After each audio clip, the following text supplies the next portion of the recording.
নমস্কার বন্ধুরা, অর্ণব ইলেকট্রনিক চ্যানেলের পক্ষ থেকে আজকে আপনাদের সবাইকে এই ভিডিওতে স্বাগত জানাই। বন্ধুরা, আজকে এই ভিডিওতে খুব ইম্পর্টেন্ট একটা টপিক নিয়ে আলোচনা করব।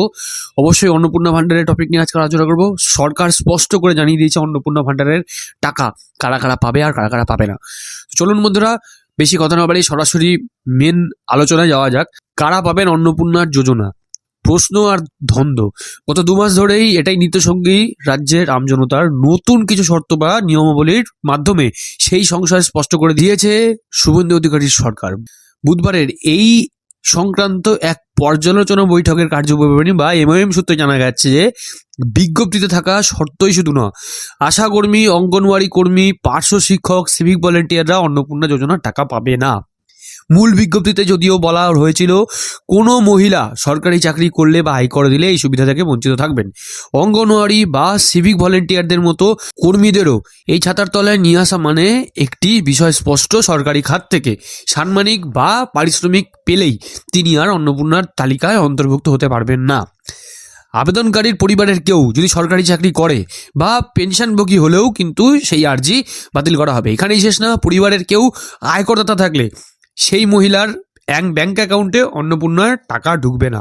রাজ্য সরকার নির্দেশ দিয়েছে প্রকৃত প্রান্তিক ও অভাবী পরিবারের মহিলারাই যেন অন্নপূর্ণার সুবিধা পায় তা নিশ্চিত করতে হবে। সরকার জানিয়ে দিয়েছে আবেদনকারীর পরিবারের কারোর জিএসটি আইডেন্টিফিকেশন নাম্বার থাকলে, বাড়িতে 3টি পাকা ঘর থাকলে ও 50 ডেসিমেলের ওপর জমির মালিকানা থাকলে সেই বাড়ি গিয়ে যাচাই করতে হবে, তারপর চূড়ান্ত সিদ্ধান্ত নেবে আধিকারিক। অর্থাৎ এখান থেকে ধরেই নেওয়া যেতে পারে এমন আবেদনকারীরা আর অন্নপূর্ণার প্রাপক তালিকায় নাম তুলতে পারবে না। যদিও এই নতুন নির্দেশিকার আতান্তরে পড়ে গিয়েছেন অঙ্গনওয়াড়ি আর আশাকর্মীরা। সূত্রের খবর, তাদের ব্যাংক অ্যাকাউন্টে ঢুকেছিল টাকা, এইবার সেই টাকা নাকি ফেরত চাওয়া হচ্ছে। তবে আটকে থাকা আবেদনের দ্রুত নিষ্পত্তি ও প্রকৃত উপভোক্তাদের সময় মতো আর্থিক সহায়তা পৌঁছে দিতেও এডিট অপশান নিয়ে এসছে রাজ্যের নারী ও শিশু উন্নয়ন ও সমাজ কল্যাণ দপ্তর। ফলে যে আবেদনকারীর নাম বা তথ্য সংক্রান্ত সংশোধনের প্রয়োজন তারা জেলা আধিকারিকদের সহযোগিতা পোর্টালে ঢুকে এডিট করতে পারবেন।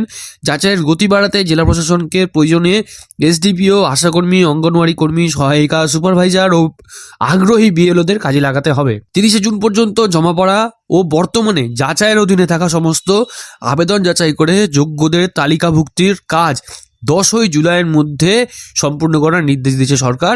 একই সময়সীমার মধ্যে শেষ করতে হবে অফলাইনে জমা পড়ে থাকা সমস্ত আবেদন ডিজিটাইজেশনের কাজ।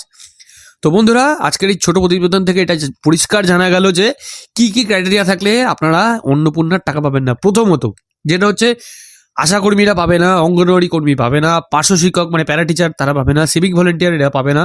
যদি সরকারের কাছ থেকে আপনি কোনো রকম কোনো বেনিফিট পান মানে পাচ্ছেন বা সরকারি চাকরি করছেন, তারা তো পাবেন না। এছাড়াও এখানে আরেকটা পয়েন্ট মেনশন করেছে, যদি কোনো ফ্যামিলির, ধরুন আমি সরকারি চাকরি করছি, আমার ওয়াইফ গিয়ে অ্যাপ্লাই করলো, তাহলেও কিন্তু সেই ক্ষেত্রে সেই মহিলাকে কিন্তু অন্নপূর্ণার বেনিফিট দেওয়া হবে না।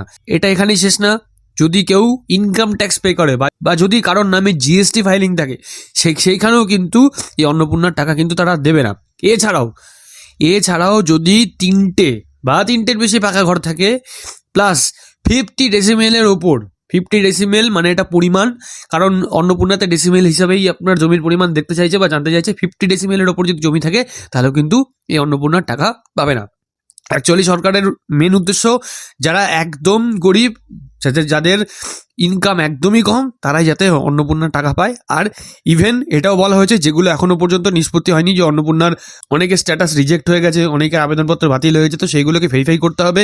প্লাস যেগুলো অফলাইনে জমা পড়েছিল সেইগুলোকে অনলাইনে তোলার কাজ 10ই জুলাইয়ের মধ্যে সরকার কিন্তু করে ফেলতে বলেছে। তো যাই হোক বন্ধুরা, এই একটা ছোট ইনফরমেশন আপনাদের দেওয়ার ছিল। তো আজকের ভিডিও আপনাদের কেমন লাগলো অবশ্যই কিন্তু কমেন্ট সেকশনে কমেন্ট করে জানাবেন। ভালো লাগলে লাইক করবেন, ভিডিওটাকে অনেক বেশি করে শেয়ার করুন।